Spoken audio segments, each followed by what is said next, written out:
record the next os in the Maamar Lech for Parshas Lech Lecha, or at least the next paragraph. It's not split into osios. And we learned in the first os about Avram taking a great journey with two levels, above to below and below to above. And we started talking about above to below is moving into that hidden wisdom that's hidden from all ideas. He has to go higher and higher until he reaches the land that Hashem shows you. It sounds like he's leaving his intellect, his revealed intellect, going in. The idea of hidden wisdom from all ideas. Move into the hidden wisdom so far in, away from his conscious ideas, into a space of Malchus, until he gets to a simple land. We talked about something that can come down very low, has a very high source. About extra wisdom, and in order that there should be this coming down from the hidden wisdom to the land, and to be able to connect it to it. It's one thing to go into it, I guess it's another thing to be able to bring it all the way down and be a father to all people. You need that hay. So that characterizes the inner journey. In Beis Vinyan and Lech Lecha Tuf, what's this below to above? With Drushei Chassidus, we understand by the Drushei Chassidus. Parshas Lech Lecha, Mazamu which appears zu bedrushi Parshas Lech Lecha moving appears ze muchrach hu lorak ma'akamakar elegam etzad Parshas Lech Lecha gam hu veinu gam appears a Parshas b'mashkas Lech Lecha emicho yotzim edipshuto shaliko zu haisa ma'artzecha malatacha beis avicha hainu macharam shehu charam af shamakom ba'olam umor gazdim alartz asherecha. We also have a very simple journey here, the regular idea of simple journeying away from where he was. That was a lot of words. Just make sure didn't say miss something there, didn't say more than that. That until then, Hashem wasn't so happy because people were into a lot of shtusim until Avram came around and got the world into monotheism. Okay, so he had to actually leave. Bavas Haisazu Eretz Canaan, and then this was still Eretz Canaan. K'mash Kotzav Knani Azva Aretz, like it says in the verse. Kol Makom. Pirush Rashi Shekanani Haya Holik V'Kovas Azazer Zu, that the Kanani had conquered this land. Madayan Haisa Arza Shel Shem, and it was really Shem's land. God had given it to Shem, and then the Canaanite took it. It was always the Jews' land. Gam Shaisa Eretz Canaan, even then when it was Eretz Canaan, or Shem had promised to Avram his kids, and it was given to Shem. Believed through Noah, through Hashem. Noah gave it to him. Anyway, it was Shem's land. It was clearly in the Canaanite had taken it. Eretz Canaan. It didn't compare to Haran or Kazdim. And they dwelt on the other side of the river. And also the Pirush L'Miusa, in addition to the good explanation, that the other side of the river refers to this hidden wisdom. How you do a Pirush B'Zeh L'Grius, it could also be explained in a not so nice way. They're going to serve other gods, God forbid. That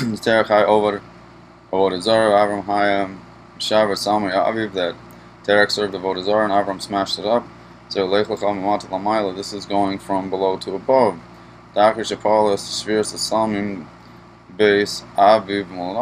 he smashes up all the idols in the homeland, then he should travel to this other land that Hashem will show him. Eretz Yisrael, to Eretz Yisrael. And he'll call out there, Hashem is the God. Hashem is the God of the world. He is all there is. Hashem is the only one. I'm translating it that way. Hashem is the God of the world, but not in the way that they're two things.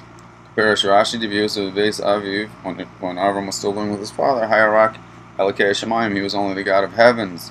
He was kind of alone up in the heavens, not so much in the world.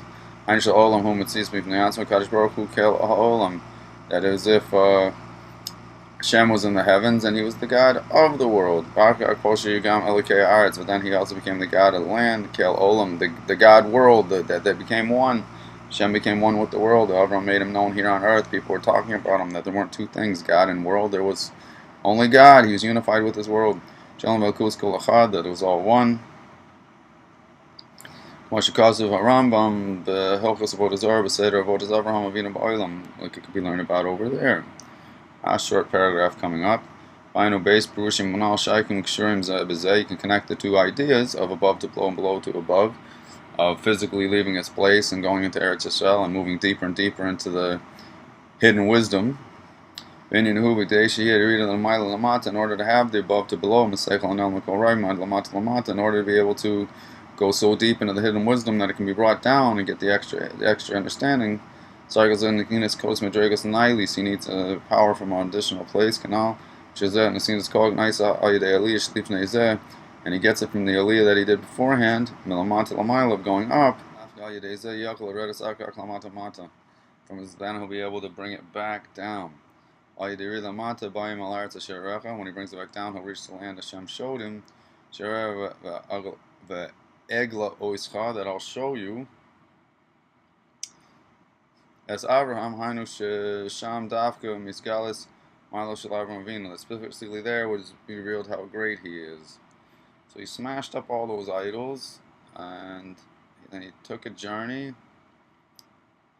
Didn't really say so much about the hidden. He got extra intellect. With the extra intellect and the working on himself, somehow it made a package. He was able to go in there and make Eretz Yisrael. I have to work on this a little more. Anyway, next paragraph also pretty short. Avraham Ha'ivri was called the Ivri. That the whole world was on one side and he was on the other. He was the only monotheist at the time, except for maybe Sarah. I guess that's something to talk about. So too by every Jew, they inherited this from Avraham Avinu. He has to serve God in two ways. When he gets up in the morning, he has to start moving in an upward direction. Through the ladder of prayer, going higher and higher and higher. Getting closer to God. What does this mean? He leaves his own wills behind. Umaraglav, his conditioning, his patterns, his habits, and his intellect, midosav, and his feelings. He leaves his will, his habits, his intellect, his feelings, and he goes up and up and up. That's a lot to do. Through leaving himself in such a way, completely abandoning his natural character, he can come to a way of conducting himself in a very respectable way. So that's from which is bringing it back down. So he went up in prayer, now he's going to bring it back down and deal with the world in a respectable way. This will reveal to him the land that Hashem showed him. The Jews, it will be revealed how great the Jews are. They're able to pray and go out in the world and be respectful, good guys. And also, Hashem will show Gili Lakus, revealed godliness. They're coming back down, he goes up to his original source. Yisrael was even more. The Ola Lamayla Mishorsh Makar. He goes even higher than his source. Lamayla Mishorsh, and that's Salim, higher than the source of the earliest emanations. El Bishorsh Makar Ami, to do his true source. Kmosh Kasuf Baruch Tashuv Elakim Asher Nitna Shezeu Umitas Inyan Hatshuva. Goes way high. So he gets out of himself during davening, out of all his natural character traits. When he carries that out in the world, that reveals the greatness of Hashem and his source. And through doing that, it elevates him even higher, higher and higher, and up to his source. Last paragraph. Through serving God in these two ways, Bayam la Gili de Lasalave, he comes to the revelation of the future redemption. We're going to have it right away. Shiach now. See, baby, that Hashem will walk amongst us.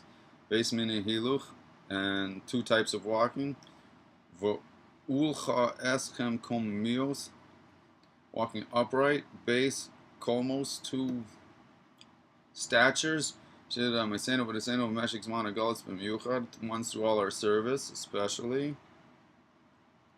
particularly now, and we'll come to the land that Hashem will show us, that we'll be able to see godliness in an open way, not just understand it, but actually openly see it, perceive it.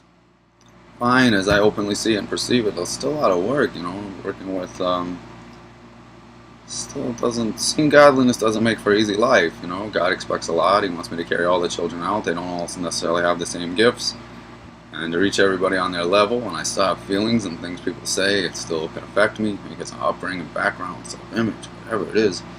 But it's hard. But anyway, seeing godliness is certainly a nice thing. I wouldn't give that up for anything. That's the best. But it doesn't mean like everything else becomes gravy. It's like a guy thinks if he gets $1 billion that life will be easy. It's not necessarily easy. He can have certain things.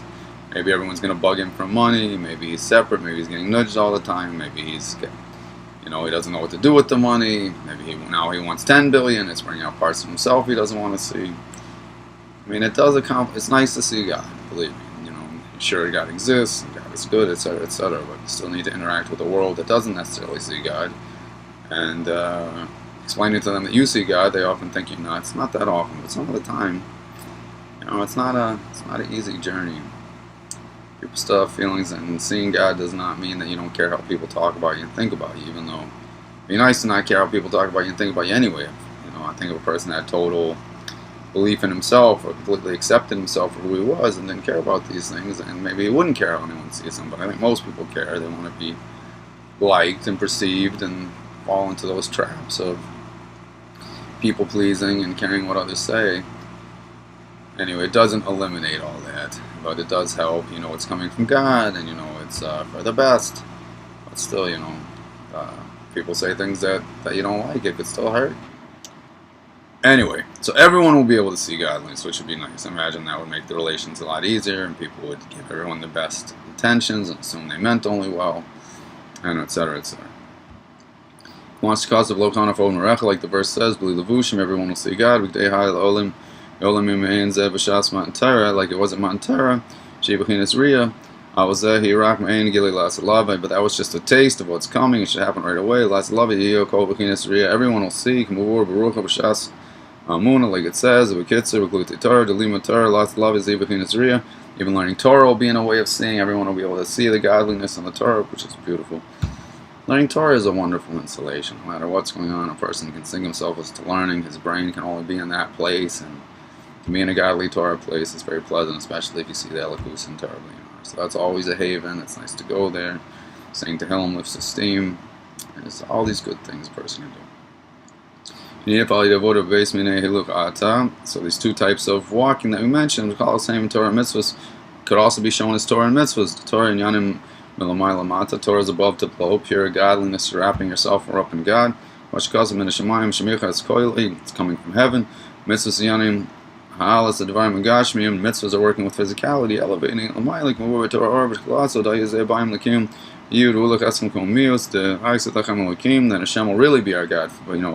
So to speak, face to face. I don't know if that's the right analogy, but really just right there, openly speaking with God. He'll really be our God in the truest sense of the word. Behavior remain among us right now in our times. I don't know if I should say face to face, because it's one of those things that it says Hashem spoke to Moshe face to face, but he only saw the backside. I don't know about seeing Hashem's face. Could relate an interesting story. I don't know if it's a time for that now, but the God that's distant or the God that's far away, that's not really God. He wants the most intimate personal relationship you can imagine. He's enlivening you, creating you every second, and he'll never quit on you, and he always believes in you. That's why he'll push you and try to bring out your best. But sometimes a person doesn't want to see it. Sometimes they like things their way, and sometimes it's just hard. You want people to like you, and they don't behave the way you like. It's hard to accept them for who they are. You want to see them doing better.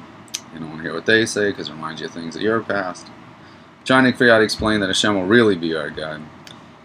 God could, like a thief can have a God and pray to God before he goes thieves, but it's distant. God, that's really with you, like your best friend that's with you right there, that you, so to speak, see, relate to, talk to. Although he'll still be the infinite big God creating you completely, but at the same time he'll be your God. It'll be much more personal. It won't be you and your life that God mixes, and sometimes you will be on a constant journey united with God. It should be very nice. We shall have that. There's one tricky point in the middle. I don't know if we can bring it out in a minute. We'll spend a minute on it.